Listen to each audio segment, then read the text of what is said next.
ہمارا نبی کون ہے؟ صحابہ اکرام کون ہیں؟ ہمارے رہبر ہیں۔ صحابہ اکرام کون ہیں؟ رہبر۔ پیارے بچوں، ہم تک دین کس نے پہنچایا؟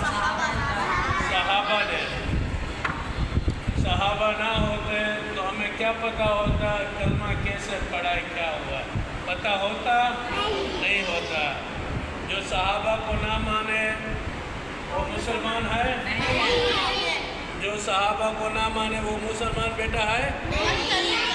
جو نبی پاک صلی اللہ علیہ وسلم کو نہ مانے وہ مسلمان ہے؟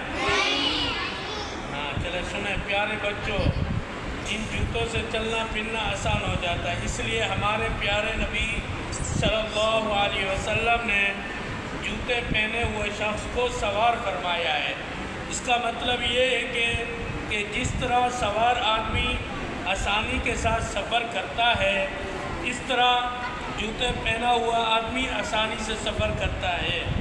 پیارے بچوں، اگر جوتے چپل نہ پہنی جائے تو پھر کتنا مشکل ہو، راستے میں بڑے بڑے پتھر، کانچ کے ٹکڑے، پانی وغیرہ کی موجودگی میں ننگے پیر چلنا کتنا مشکل ہے۔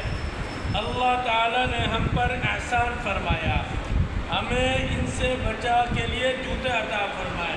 جو بچے جوتے نہیں پہنتے، یہ جوتے بھی اللہ تعالیٰ نے کی نعمت ہے، تو ان کا کیا کرنا چاہیے بھائی؟ قدر کرنی چاہیے۔ یہ اللہ تعالیٰ کا ہم پر کیا ہے؟ احسان ہے۔ اللہ تعالیٰ نے ہمیں جوتے عطا فرمائے ہیں۔ ہمارے پیارے نبی صلی اللہ علیہ وسلم نے اس لیے فرمایا ہے جوتے پہننے والا سوار کی طرح ہے۔ اس نعمت کا شکریہ کے لیے ہمارے پیارے نبی صلی اللہ علیہ وسلم نے کیا آداب بتائے ہیں، ہم آپ کو ان آداب کے بارے میں بتاتے ہیں، غور سے سنیں، عمل کیجیے۔ جوتے چپل پہننے کے 18 آداب ہیں۔ کتنا آداب ہے بھائی؟ یہ کل بتائیں گے انشاءاللہ۔